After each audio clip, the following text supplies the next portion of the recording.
हिंदू पंचांग के अनुसार इस साल हनुमान जयंती 16 अप्रैल 2022 को आ रही है, अर्थात सुबह। इस दिन रवि योग बन रहा है।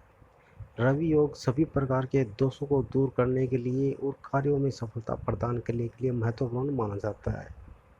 साथ ही यह प्रातः 5:55 से शुरू होकर 8:40 तक रहेगा।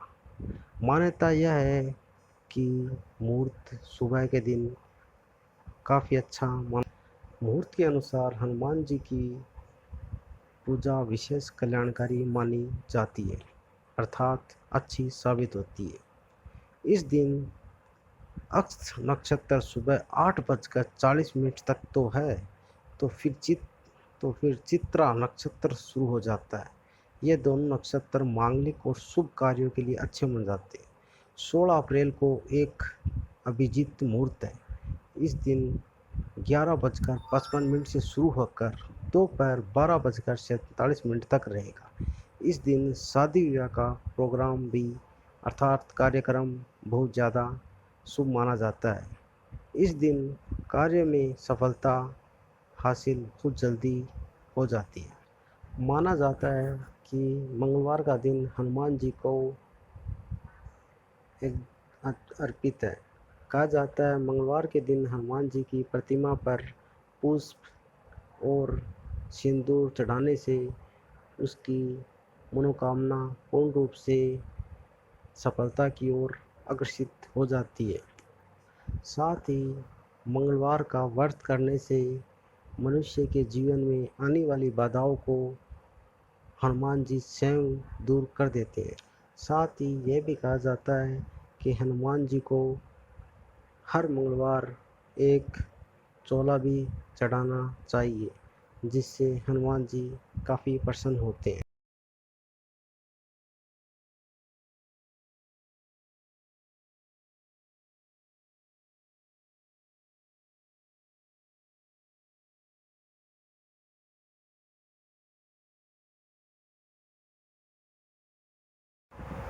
हनुमान जयंती 16 अप्रैल 2022 को सुबह 5:55 से 12:24 दोपहर तक रहेगी।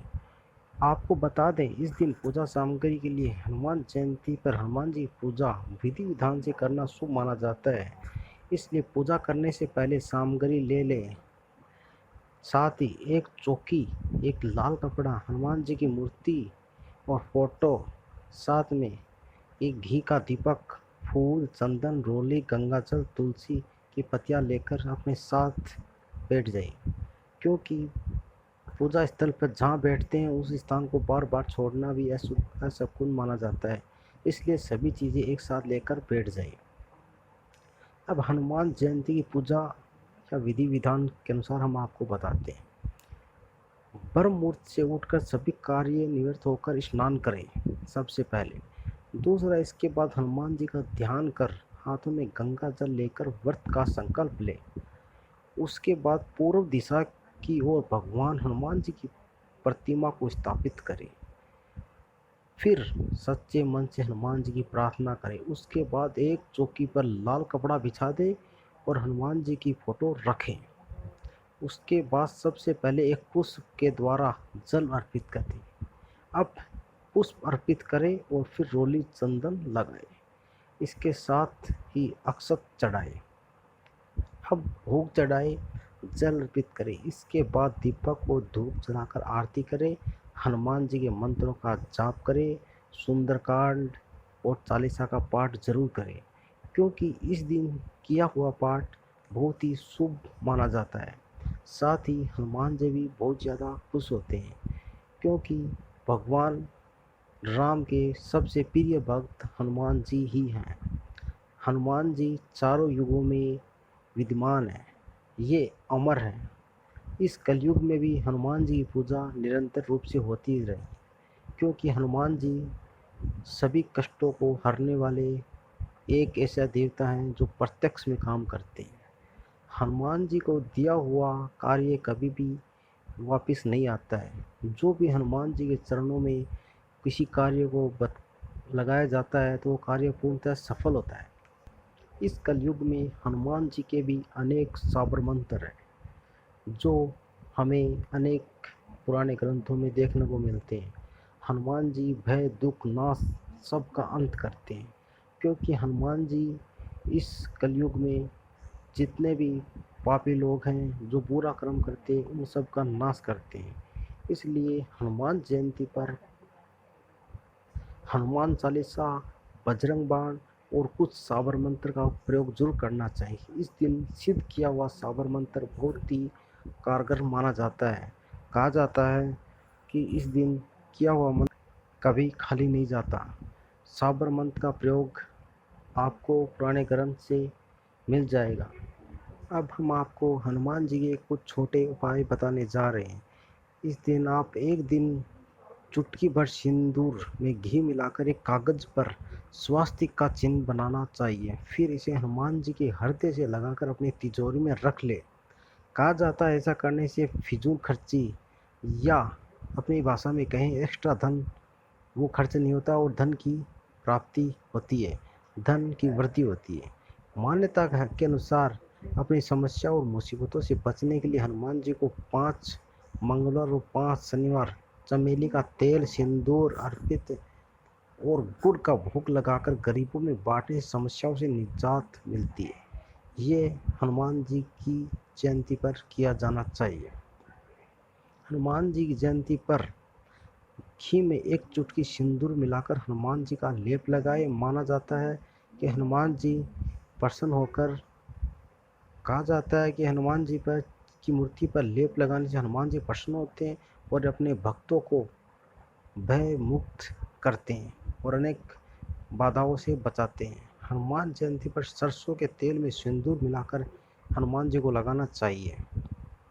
इसके बाद मुख्य द्वार या घर से शुरू करते हुए कमरे के दरवाजे में इसे लगाए। माना जाता है कि जहाँ चिन्ह बनता है वहाँ नकारात्मक शक्तियाँ कभी भी प्रवेश नहीं कर सकती। यह 100% सत्य कहा गया है। नौकरी की इच्छा रखने वाले हनुमान जी के चरणों का सिंदूर लगाना चाहिए और एक सफ़ेद कागज में स्वास्तिक चिन्ह बनाकर कागज हमेशा अपने पास रखना चाहिए, क्योंकि अनेक समस्याओं से मुक्ति दिलाता है। हनुमान जी अनेक कष्टों से मुक्ति दिलाने के साथ ही ये हमारी चारों तरफ एक सुरक्षा का आवरण बना देते हैं। जहाँ से नकारात्मक शक्तियाँ आती है तो उससे टकराकर तुरंत नष्ट हो जाती है। हनुमान जयंती पर हनुमान चालीसा का जो व्यक्ति सच्चे मन से 108 बार हनुमान चालीसा का जाप करता है उसे हर प्रकार की बुरी शक्तियों से निजात मिलती है। साथ ही उसकी जो भी इच्छा होती है वह उसे प्राप्त होती है। यह कहा जाता है कि जो हनुमान जी का 100 बार पाठ कर लेता है लगातार कंटिन्यू बैठ कर, उसे हर प्रकार की समस्या का समाधान मिल जाता है। जो ये पढ़े हनुमान चालीसा हो सीधी साक्षी गौरीसा। इसमें यह कहा जाता है कि जो हनुमान चालीसा हम पढ़ते हैं उसके स्वयं भगवान शिव और पार्वती ये गवाह है कि जो हनुमान चालीसा पढ़ेगा वह पूर्णतः दुखों से भय से मुक्त रहेगा। साथ ही जो 7 बार पाठ कर कोई छूटी बंदी मासूक होई, अर्थात इसमें यह कहा गया है कि जो 100 बार हनुमान जी का पाठ करता है वो कारागार से मुक्त होता है। अर्थात जो व्यक्ति बंदी गृह में या अपनी भाषा में कहें जेल में हैं तो 100 बार हनुमान जी का पाठ कर ले तो उसे उस जेल से मुक्ति मिल जाती है। अगर वही व्यक्ति कुछ नहीं कर सकता तो उसके नाम से कोई भी व्यक्ति हनुमान चालीसा का 100 बार पाठ लगातार कर ले तो वह व्यक्ति कारागार से मुक्त हो जाता है। ऐसा हनुमान चालीसा में जिक्र किया गया है। अब भक्तों हम आपसे विदा लेते हैं और भगवान राम के भक्त बजरंग बली आपकी संपूर्ण इच्छाएं पूर्ण करे। जय बजरंग बली, जय बजरंग बली, जय बजरंग बली। प्रभु श्री रामचंद्र की जय हो।